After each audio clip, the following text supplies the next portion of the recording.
เคยเป็นประจำทุกวันในเวลาเดียวกันนี้และก็ทางสถานีวิทยุแห่งนี้ต้องขอบใจต่อญาติต่อโยมที่ติดตามฟังรายการนี้มาด้วยดีตลอดขอบใจมากๆขอบใจหลายๆเอาละญาติโยมต่อไปตั้งอกตั้งใจทำจิตให้เป็นสมาธิตั้งมั่นอย่าหวั่นไหวไปตามอารมณ์เอามาไหว้พระรัตนตรัยสวดมนต์บทโพธิชังคปริตเพื่อถวายพระพรชัยมงคลแด่สมเด็จพระเจ้าลูกเธอเจ้าฟ้าพัชรกิติยภาตั้งจิตตั้งใจขอให้พระองค์นั้นจงทรงหายจากอาการพระประชวรให้มีพระสุขภาพพละไมยอันแข็งแรงมีพระชนมายุยิ่งยืนนานได้120 พรรษาขึ้นไปต่อไปตั้งใจไหว้พระพระรัตนตรัยอรหังสัมมาสัมพุทโธภควาพระผู้มีพระภาคเจ้าเป็นพระอรหันต์ดับเพลิงกิเลสเพลิงทุกข์สิ้นเชิงตรัสรู้ชอบได้โดยพระองค์เองพุทธังภควันตังอภิวาเทมิข้าพเจ้าอภิวาทพระผู้มีพระภาคเจ้าผู้รู้ผู้ตื่นผู้เบิกบานกราบพระพุทธสวากขาโตภควตาธัมโมพระธรรมเป็นธรรมที่พระผู้มีพระภาคเจ้าตรัสไว้ดีแล้วธัมมังนัมสสามิข้าพเจ้านมัสการพระธรรมกราบพระธรรมสุปฏิปันโนภควโตสาวกสังโฆพระสงฆ์สาวกของพระผู้มีพระภาคเจ้าปฏิบัติดีแล้วสังฆังนัมมามิข้าพเจ้านอบน้อมพระสงฆ์กราบพระสงฆ์นะโมตัสสะภะคะวะโต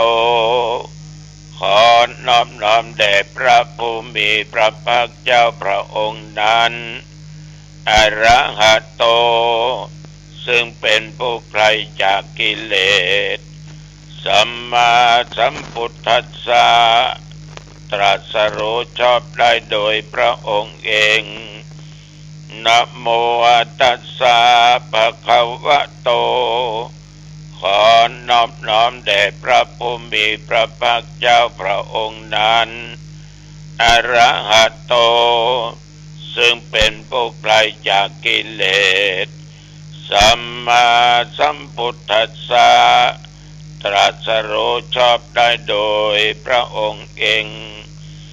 นะโมตัสสะภะคะวะโตขอนอบน้อมแด่พระผู้มีพระภาคเจ้าพระองค์นั้นอรหัตโตซึ่งเป็นผู้ไกลจากกิเลสสัมมาสัมพุทธัสสะตรัสรู้ชอบได้โดยพระองค์เอง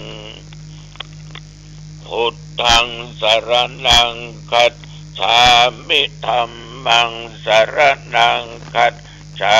มิสังฆังสรณังคัจฉามิทุติยัมปิพุทธังสรณังคัจฉามิทุติยัมปิธัมมังสรณังคัจฉามิทุติยัมปิสังฆังสรณังคัจฉามิตติยัมปิพุทธังสรณังคัจฉามิตติยัมปิธัมมังสรณังคัจ ชามิตติยัมปิสังฆังสรณังคัจฉามิยะโตอังภาคิเนอริยยะชาติยะชาโตนาปิชานามิสันจิจาปานังชีวิตาโบโรเปตาเตนะสัจเจนะโสติเตโหตุโสติขัพพัสสะโพชังโคสัตติสังฆาโตธัมมานังวิจโยตถาวิริยัมปิติปัสสติโพชังคาจะตถาภะเรสมาธุเปกะโพชังคาสัตเตเตสัพพัทธัสสินามุนินาสัมมาทัคคาตาภาปิตาภาอุริกตาสังวัตตันติอภิญญายะนิพพานายะจะโพธิยาเอเตนะสัจจปัจเจนะโสติเตโหตุสัพพทาเอกัสสมิงสัมมะเยนะโทมุขันลานัญจะกัสสปังกิลาเนตุกิเตติสวาโพชังเคสัตตะเทสะเยเตจะตังอภินันติตวาโรคามุตจิงสุตังคะเนเอเตนะสัจจวัชเชนะโสติเตโหตุสัพพทาเอกทาธัมมราชาปิเกลัญเยนะพิปิลิโตจุนทเทเรนะตัญเยวะพนาเปตวานะสัทธรังสัมโมติตวาจะอาภัทธาตัมหาพุทธาสิทธานะโสเยเตนะสัจจวัชเชนะโสติเตโหตุสัพพทาปะหินาเตจะอาภัทธาตินนันนัมปิมะเหสินังมัคคะอัตตะกิเลสาวะปัตตานุปติธัมมะตังเอเตนะสัจจวัชเชนะโสติเตโหตุสัพพทาภวัตุสัพพมังคลังรักขันตุสัพพเทวตาสัพพพุทธานุภาเวนะสัทธาโสติภวันตุเตภวัตุสัพพมังคลังรักขันตุสัพพเทวตา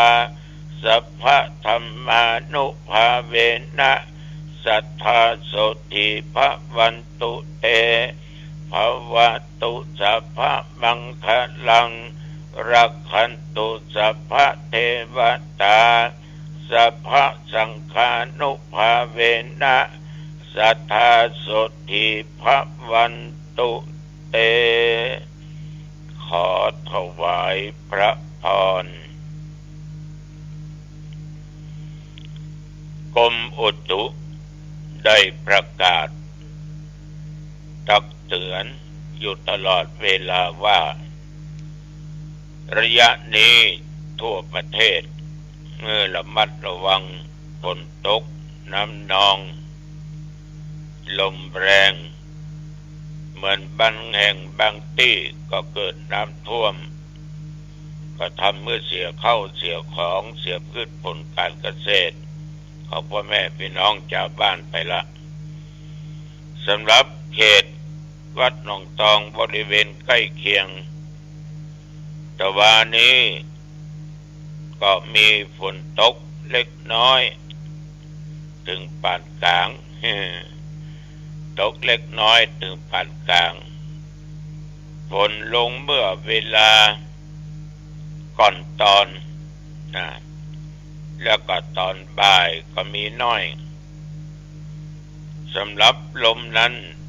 อยู่ตามปกติไม่แรง แต่ก็มีลมหายใจเข้าออกได้สบายอุณหภูมิปัจจุบันนี้ก็25 องศาก็ไม่ออกญาติโยมท่านผู้ฟังแต่ว่าก็ได้มีญาติโยม2-3 รายได้โทรมาและมาถึงที่วัดร่วมทำบุญมหากุศลอันยิ่งใหญ่จัดซื้อเครื่องมือการแพทย์เครื่องช่วยหายใจไว้ห้อง ICU ของโรงพยาบาลหางดงเพื่อได้ช่วยเหลือเพื่อนมนุษย์ที่เจ็บเป็นหนักเพราะโรงยาหางดงสำหรับมีห้อง ICU ก็จะเป็นต้องเล่นไปเล่นมาเหนือใต้ตกออกตามโรงยาต่าง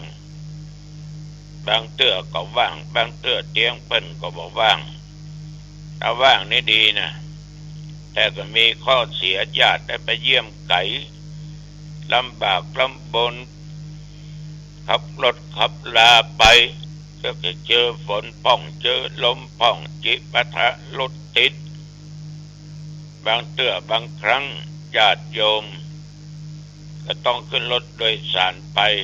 แจกของใกล้ต้องสิ้นเปลืองเสี่ยงต่อการเดินทางตัวถ้าบะมีสักที่ก็ลำบากไปห้องยาเอกชนก็ต้องเป็นหมื่นเป็นแสนฉะนั้นบางทีนั้นญาติโยมแทนที่จะต้องหายครับมาตายไปอันเนี้ยน่าอินดูน่าสังเวชว่าตุเจ้าปั้นเน้นว่าเครื่องหัดชาวบ้านฉะนั้นอาตมาภาพจึงร่วมกับโยมหมอเจ้าหน้าที่ญาติโยม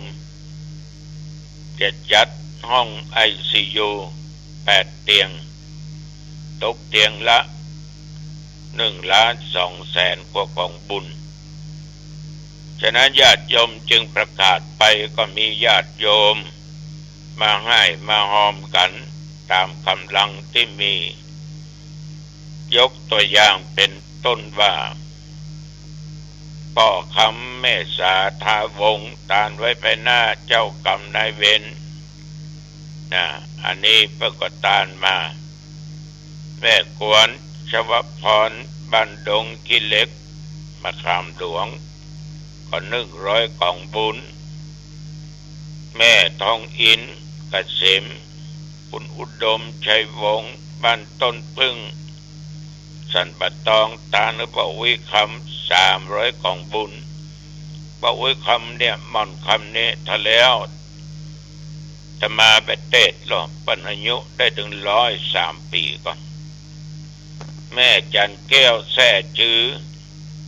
บ้านบอนเหนือสันทรายเชียงใหม่200 กล่องบุญยมวัฒนาอำเภอเมืองเชียงใหม่อันนี้เปิ้นก็โอนเข้าธนาคารแต่เท่าไรน้องตองยังไม่รู้นะนอกนั้นก็ได้มีญาติโยมร้อยตำรวจตรีสุพลชัยเทพบ้านเบอร์หางดงจังหวัดเชียงใหม่1,000 กล่องบุญต้องขออนุโมทนาขอบใจผู้มีน้ำจิตน้ำใจเน้อไปลืมเน้อศรัทธาวันที่31 ตุลาคม 2566เขาจะมีการทอดพระป่ามหากุศลร่วมกับวัดวาอาราม86-87 วัดและหน่วยงานราชการเจ้าหน้าที่หงยา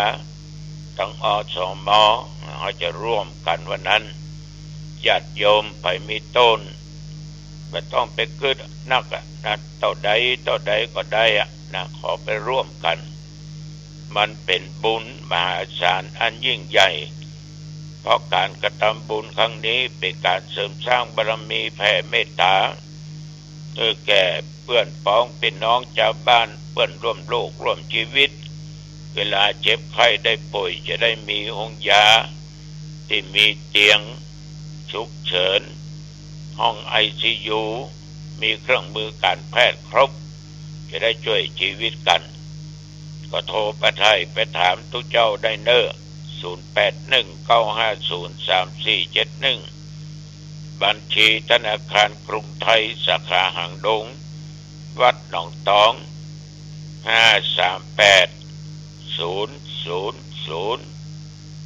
956538009565จึงขออนุโมทนาขอบใจในน้ำจิตน้ำใจของญาติของโยมทุกท่านทุกคนที่ได้ไปร่วมบุญร่วมกุศลกันตะวันนี้ท่านทั้งหลายจังหวัดได้มีการอุปสมบทแก่บุคคลที่มีศรัทธาเลื่อมใสในทางพุทธศาสนามีปลัดของเทศบาลตำบลหนองตองและปลัดเทศบาลบ้านสวนจังหวัดชลบุรีซึ่งท่านทั้งสองก็เกษียณปีนี้และอดีตนายกเทศบาลตำบลหนองตองบวชเป็นตุเจ้าตวาตมาก็เป็นอุปชาให้บวชเน้นที่บนวิหารหลวงก็มีญาติพี่น้องที่หูมาเปียกจำตองตึงสจตึงสทกำนันผู้ใหญ่บ้านทั้งเทศบาลหนองตองก็มาหน่วยงานราชการที่หูข่าวกับปากันมาก็มากพอสมควรใช้เวลาในการบวชถึงเป็นเน้นถึงเป็นผู้เจ้าก็1 ชั่วโมงเล็กน้อยบวชเน้นบนวิหารบวชตุบนโบสถ์ญาติโยมตะวันนี้มีความดีอกดีใจที่ได้ตุเจ้ามาอยู่สืบศาสนาไปอีก10 วันเพื่อก็จะลาสิกขาบทกันต่างไปต่างคนต่างไปยักการยักงานส่วนตัวได้บวชดีกว่าไม่ได้บวชบางท่านบอกว่าบวชก็หมูไปเนี่ยอย่างมหันมันได้อย่างขึ้นมาสักอย่างบางคนก็คิดอย่างนี้มันก็คิดถูกตามความคิดของเปิ้นแต่มันบัดถูกตามความคิดอย่างนั้นอาตมาภาพว่ากำโบราณเพิ่นบอกเนาะชายไทยอายุครบ20 ปีบริบูรณ์เนี่ยเพิ่งได้บวชแก่แม่แก่พ่อ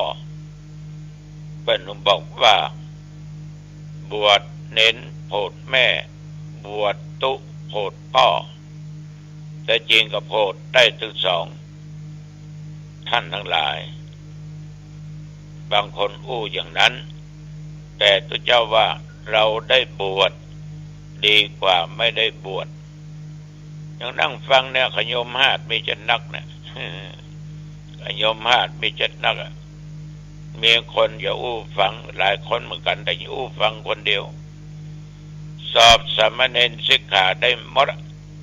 ญาติโยมสหังบวชเป็นเน้นก็ท่องได้ศีล10ก็ท่องได้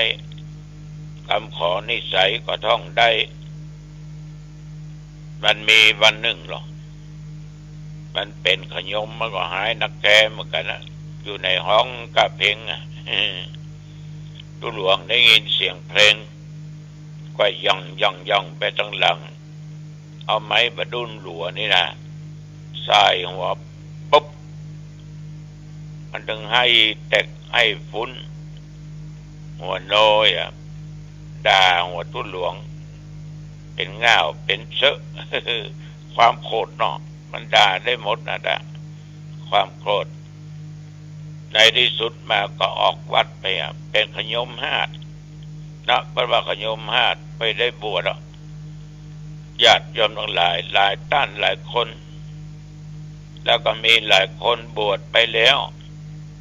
ยังมาบวชกัตมาภาพบวชเป็นเน้นปิดภาคร้อนบวชเป็นตุเจ้าเนาะ ได้อยู่ร่วมกันเขาก็จำนะเฮ้ยเปิ้นมาโอ้ฟังเวลาปะเปิ้นในงานนั้นงานนี้อันหลวงพ่อถ้าจะลืมผมแล้วก็ผมไอ้นั้นชื่อนั้นบอกหมดสมัยตะก่อนบวชเป็นตุเจ้าดนตุลุงเอาไม่แซ่จดตะก้ามถึง6แซ่ก่อน6ทีก่อนเอาก็ว่าโตดอะไรอย่างโตดกินข้าวแล้วไปล้างปิ่นโตไปล้างบาทครับเปิงมันโดนเนาะมันก็ใครโอ้ตั้งแต่ผมเกิดมาโดนไม่แช่ตัวเดียวอีพ่อแม่ก็มาเขียนครูก็ไม่ได้เขียนผมพอมีลูก2 คนบวชอยู่กับตุลุงไม่แช่จด เขียนบ่ให้เจ็บแต่เขียนเพื่อให้จำญาติโยมเพื่อเป็นการเตือนไว้ว่าระวังถ้าทำผิดกฎระเบียบโดนไม่แช่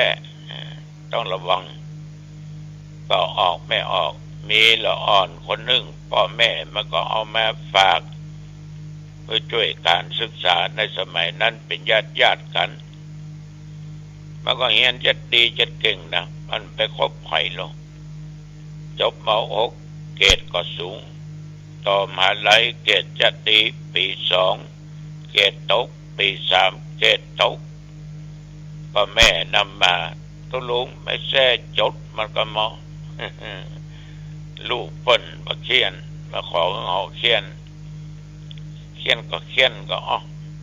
ก่อนจะเขียนก็สอนละเอกละอ่อนตุลุงบ่ใจเขียนให้เจ็บหนือเขียนเพื่อให้จำว่ามันเป็นเพราะอย่างใดเอาเรียนหนังสือจึงบ่ได้ดีเกรดจึงตกเอาไปคิดเอาก็สอนผู้อย่างแซ่ฟาดตะกร้าไม่6 กำ 6 ทีปี3ปี4เกรดขึ้นปุ่งมาจนได้เกียรตินิยมเนี่ยญาติโยมรักวัวให้ผูกรักลูกให้ตีแต่ยุคปัจจุบันเนี่ยมันจะมาเคียนมาตีกันนี่มันก็ได้ละเพราะเนี่ยกะมือถือนะแล้วมาในถ่ายคลิปลงก็เป็นเดือดกันฟ้องกันต่างคนต่างเอาออกข้อคิดความเห็นกันแต่ธรรมานี่เขียนอยู่นั่นนี่นะเขียนอยู่เขียนจำไม่ใช่เขียนเขาเจ็บญาติโยมฟังดีๆนะเขียนให้จำไม่ใช่เขียนให้เจ็บเขียนด้วยอารมณ์อันดียิ้มโดยไม่แซ่ฟาดโดยพอโดนไม่แซ่เขาก็ยิ้มโดยไข้หัวโดยเพราะมันไม่เจ็บแต่ว่ามันจำมันกลัวโดนอย่างวัดน่ะพระเจ้าถ้าไผประขึ้นวิหารวันศีลนี่นะโดนแน่ไผขาดทำวัดโดนแน่ถ้าหากว่ามีกิจสบายติดธุระต้องบอก เจ็บหัวมัวเก้าต้องบอกนะ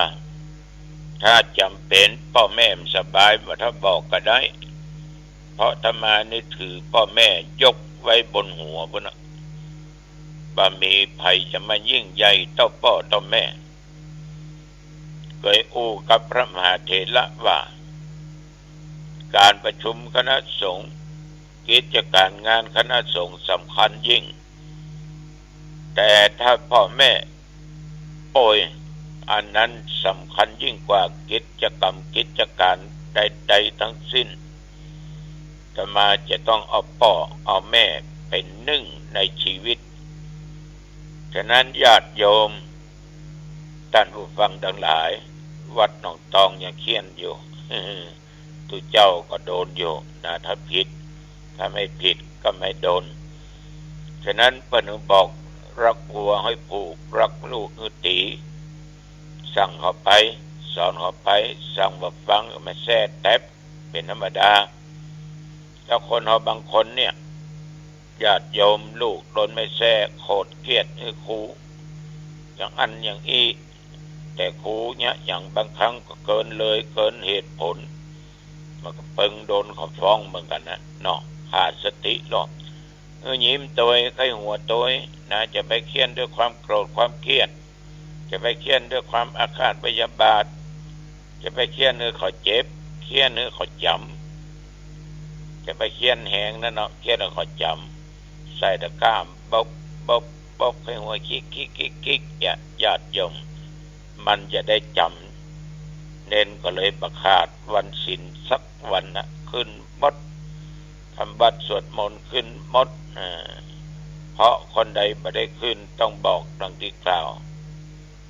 อันนี้ยังไม่ได้ลงตะกร้ามเถอะเพราะมันจำอันนี้ขอฝากกับญาติกับโยมเนอวันนี้เอาปะกันเนอปะออกไม่ออกบ้านแม่คือโดยสะเก็ดนะเถียแม่กะบ่อสร้างบวกเต็กป่าบงเนอะไปปะกันเนอไปปะกันจะไปเตะงานข่าวดำที่บ้านแม่คือไปจะหอมทุลุงก็หอมเนอเอาละอายุวันโนสุขังพลังพบกันใหม่โอกาสหน้าเจริญพรกฐินทานคือสังฆทานบุญทานยิ่งข่าวสารเพื่อการประชาสัมพันธ์ขอเชิญร่วมทำบุญทอดกฐินสามัคคีทอดถวายณวัดเชตวันถนนท่าแพตำบลช้างม้อยอำเภอเมืองเชียงใหม่จังหวัดเชียงใหม่ตรงกับวันเสาร์ที่25พฤศจิกายนพุทธศักราช2566มีพระเดชพระคุณพระเทพมังคลาจารย์สมานกิติโสพโนเจ้าคณะจังหวัดเชียงใหม่เป็นประธานฝ่ายสงฆ์พร้อมคณะศรัทธาของวัดเชตวันศิษยานุศิษย์และประชาชนอำเภอเมืองเชียงใหม่ร่วมกันเป็นเจ้าภาพเวลา